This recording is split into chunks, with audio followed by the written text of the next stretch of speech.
capítulo 3 de Efésios, da carta do apóstolo Paulo aos Efésios, é uma belíssima exposição da teologia cristã, da teologia que Paulo pregava.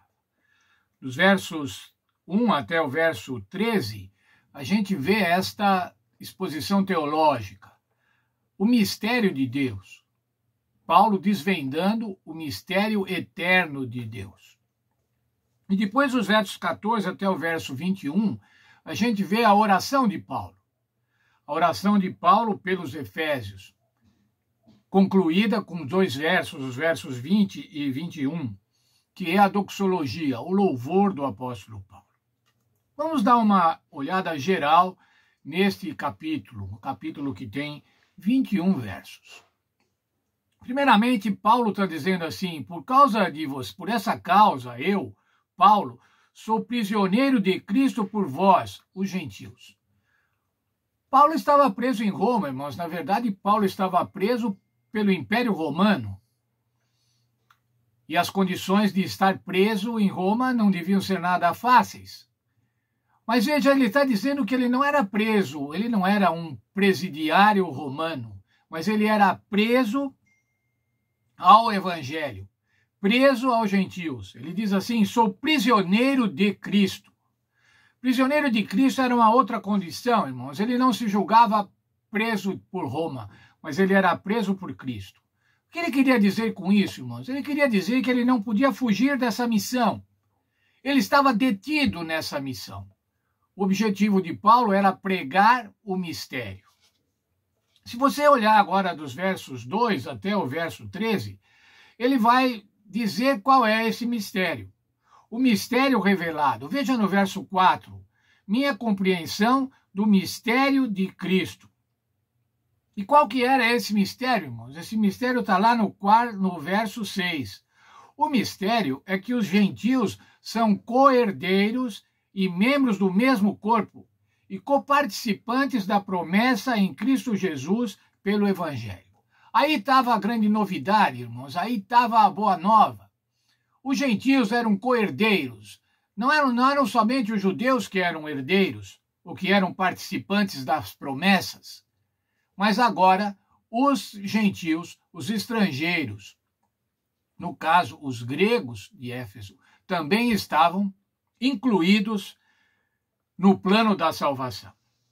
Mas ainda, se você continuar lá na exposição teológica de Paulo, vai chegar no verso 10 e vai ver assim: e assim, para que agora, pela igreja, a multiforme sabedoria de Deus seja conhecida dos principados e das potestades nas regiões celestiais. Paulo está dando agora, irmãos, uma nova conotação à igreja, uma nova função, uma nova importância à igreja, uma importância cósmica. Uma função cósmica de mostrar o poder do Senhor Jesus Cristo. Qual era o poder do Senhor Jesus Cristo? É o que estava manifestado no mistério. Agora era possível unir povos que eram historicamente antagônicos. Estrangeiros e judeus, irmãos, eram historicamente antagônicos, odiavam-se mutuamente. A igreja tinha essa função cósmica, mostrar aos potestados e às potestades, mostrar aos poderes do mal que o Senhor Jesus podia unir diferentes raças, diferentes idiomas, diferentes pessoas, seres humanos diferentes, com um único propósito, pregar o Evangelho e com um único privilégio, a salvação no Senhor Jesus Cristo. Mas ainda esse era o propósito de Deus. Qual era esse propósito? Veja lá no verso 11, segundo o eterno propósito que fez em Cristo Jesus, nosso Salvador. O propósito da salvação, irmãos, o propósito de Deus na salvação, não era um propósito que tinha surgido naquele momento, naquele século. Não era um propósito que tinha surgido na fundação do mundo, mas o eterno propósito, desde os tempos eternos. Há vários versos na Bíblia que diz assim, que o Senhor Jesus foi dado como sacrifício antes dos tempos eternos, antes da fundação do mundo. Por causa disso, agora, veja no verso 12, diz assim, no qual nós temos a ousadia e acesso e confiança pela fé no Senhor Jesus. O Senhor Jesus possibilitou a judeus e gentios o acesso ao Pai, o acesso com confiança. E agora ele ainda diz para os seus irmãos de Éfeso: portanto, peço-vos que não vos desfaleceis com as minhas tribulações por vós, que são a vossa honra. Ora, ao Paulo estar encarcerado, os cristãos de Éfeso podiam estar desanimados, podiam falar: e agora que nós não temos mais a liderança paulina, como é que vai ficar? Agora que Paulo está preso em Roma e preso nas piores condições. O encarceramento em Roma, mas não era fácil no primeiro século, e ao longo dos séculos também. Os presidiários tinham que cuidar, os parentes, os amigos, tinham que levar comida, tinham que levar roupa. Não havia um sistema prisional, mas havia cárceres, e eles eram colocados lá. E o apóstolo Paulo diz assim: eu não sou prisioneiro de Roma, eu sou prisioneiro do Senhor Jesus Cristo. Ser prisioneiro por causa de Cristo era um motivo de honra para a vossa glória. Isso quer dizer para a vossa honra. Veja só o texto do apóstolo Paulo aos Coríntios, no capítulo 1, no verso 23.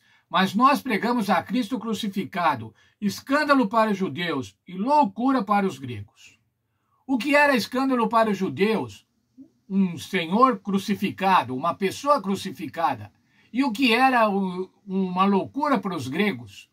Um Deus morrer pelas suas criaturas. Isso era loucura e era vergonha, mas para os crentes, isso era motivo de honra.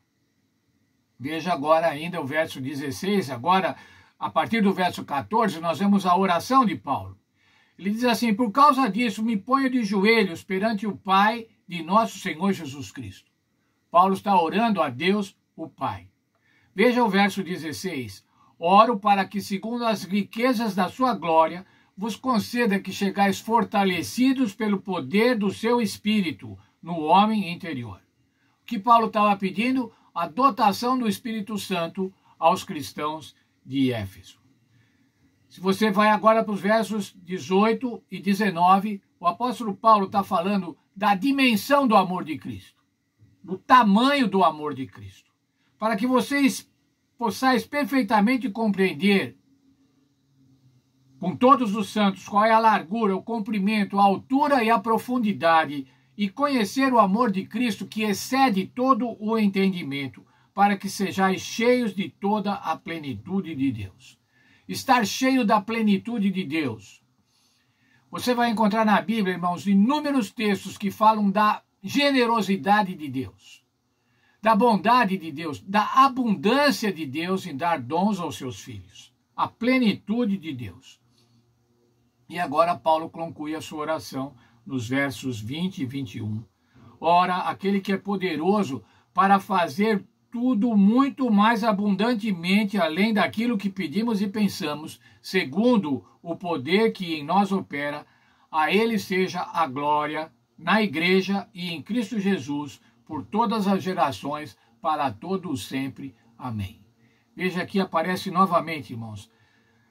O Senhor é poderoso para fazer muito mais abundantemente daquilo que pedimos ou pensamos.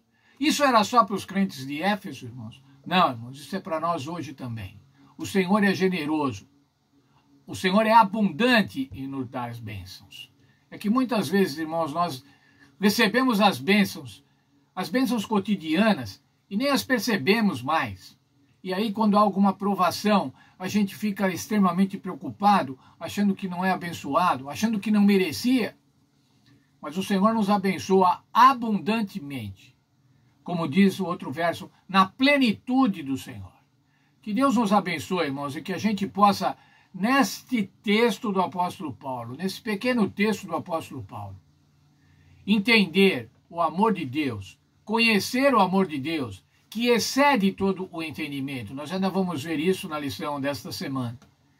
Conhecer o plano de Deus, o mistério de Deus, que é de incluir qualquer pessoa que aceitar ao Senhor Jesus Cristo, incluí-las no plano da salvação.